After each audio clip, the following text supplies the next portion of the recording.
एक बात ध्यान रखना, ब्राह्मणों से कदापि वैर मत करो। ब्राह्मण है जो गायत्री उपासक हैं, शिखाबंधन, और ब्राह्मणों से भी निवेदन है अपने ब्राह्मणत्व को मत खो। आप त्रिकाल संध्या नहीं कर सकते, एक काल की संध्या करो, गायत्री मंत्र का जाप करो,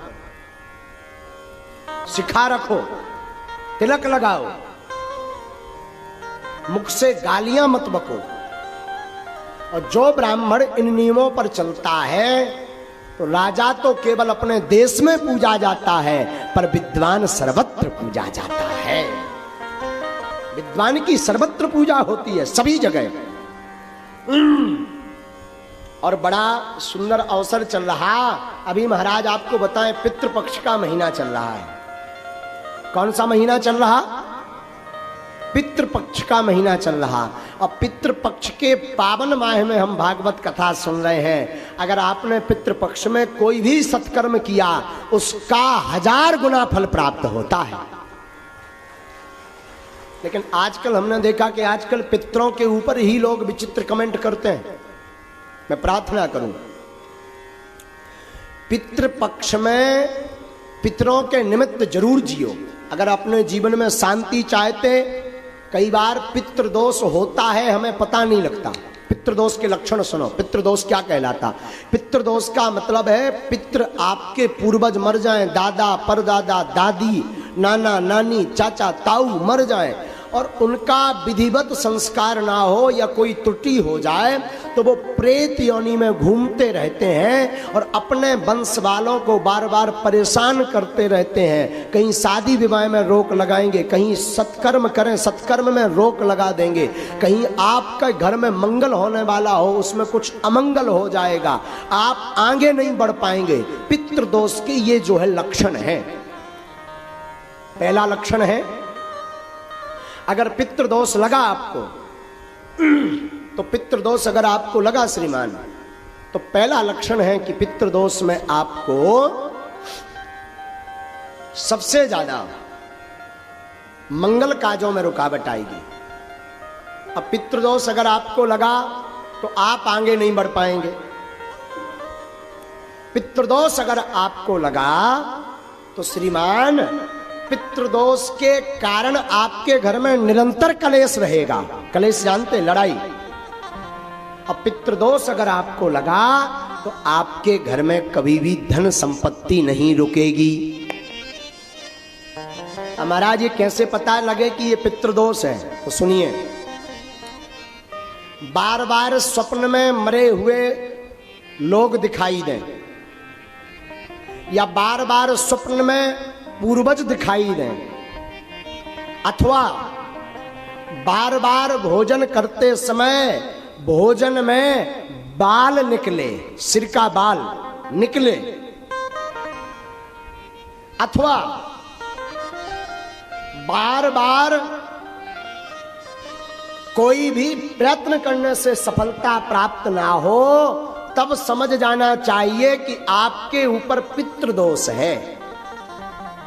और पितृदोष की निवृत्ति के लिए जो अभी वर्तमान में पितृपक्ष चल रहा है, ऐसे पितृपक्ष में हर वर्ष पितरों के निमित्त कुछ ना कुछ सत्कर्म करो, भगवत कथा करो, दान करो, ब्राह्मण भोज करवाओ, गरीबों को भोजन करवाओ, गौ को ग्रास खिलाओ। ऐसा करने से और पितरों को याद करने से पितृदोष से मुक्ति हो जाती है। लेकिन आजकल हमने देखा, इसे कई जो है कम बुद्धि के लोग, हीन बुद्धि के लोग पितृपक्ष को ही मजाक में ले लेते हैं। कहते ये सब कपोल कल्पना है। मेरी व्यासपीठ से प्रार्थना है श्रीमान, पितृदोष से निवृत्ति चाहिए तो पितृपक्ष में सत्कर्म जरूर करिए, वरना आप एक नहीं 100 मूड के हो जाएं। अगर पितृदोष लगा तो जीवन में आप कभी भी सफल नहीं हो सकते। एक बात। दूसरी बात, शायद धोखे से एक बार सफल हो गए। देखो, प्रतिष्ठा प्राप्त कर लेना कठिन नहीं है आज के सोशल मीडिया के जमाने में। नाम कमा लेना कठिन नहीं है आज के जमाने में, पर प्रतिष्ठा को स्थिर रखना, उच्च स्तर पर बने रहना बड़ा कठिन है। इसलिए पितरों के निमित्त जरूर पूजा करो। अगर पितरों की आपको स्मरण नहीं है कि हमारे पूर्वज कब खत्म हुए थे, किस तिथि को खत्म हुए थे, तो अमावस्या के दिन ब्राह्मण भोज करवाओ, भागवत करवाओ, सुंदरकांड का पाठ करवाओ। आपके पास धन नहीं तो सत्यनारायण की कथा सुनो। आपके पास बिल्कुल गरीबी है तो घर पर बैठकर पूरे परिवार सहित भगवान नाम का संकीर्तन गाओ। और ज्यादा गरीब हो, ब्राह्मण भोज नहीं करवा सकते, तो गौ माता के लिए घास लेकर के पितरों के निमित्त गौ माता को घास खिलाओ। इससे भी पितृदोष से मुक्ति मिलेगी। और एक बढ़िया उपाय बताएं, पूर्वजों को तो लगभग सब मानते होंगे, शायद पूर्वजों को आप मानते हैं और आपको लगता है कि पितृदोष है और इतना भी नहीं कर सकते, तो पितृपक्ष के 15 दिन पितरों की दिशा है दक्षिण दिशा। पूर्वज कहाँ निवास करते हैं?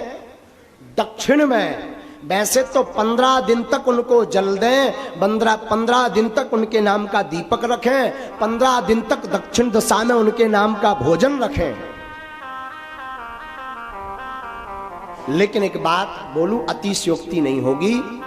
जियत पिता को दीनना नीर, मृतक पिता को हलवा खीर। जब तक बाप जिंदा रहो सो पानी नहीं पिलाया, और पिताजी मर गए सो हलवा खीर खवा रहे। हमारे पिताजी कौवा बन के आएंगे और कौवा बन के खाएंगे ठठरी के बरे। जब तक बाप जिंदा रहा तब तक पानी नहीं पिलाया, और मर गया तो कह रहा कौवा बन के आएगा। कौवा को अंग्रेजी में क्या कहते हैं? क्रॉक्स। हाँ, जो भी हो समझ जाओ। है? तो जियत पिता को पानी नहीं पिलाया, मर गया तो बाप कौवा बन के आएगा। और सुनिए, जियत पिता को दंगम दंगा, मृतक पिता पहुंचाए गंगा। जब तक बाप जिंदा रहा तो मारपीट करते रहे, और बाप मर गया सो गंगा जी सपरा रहे ठठरी के वरे। है? हमारी प्रार्थना है मरने के बाद पितृदोष का विधि तो करो, पर जीते भी पितृ कृपा प्राप्त करने के लिए माता पिता की जिंदा में ही सेवा करो। हाँ। और फिर भी किसी कारण से माता पिता की, गुरु की सेवा नहीं कर पाए, कई इतने यहाँ अभागे बैठे होंगे, कई पुरुष यहाँ माताएं अभागी बैठी होंगी जिन्होंने अपने माता पिता की सेवा नहीं की होगी। छोटी छोटी बात पर माँ को गाली दे देते हैं।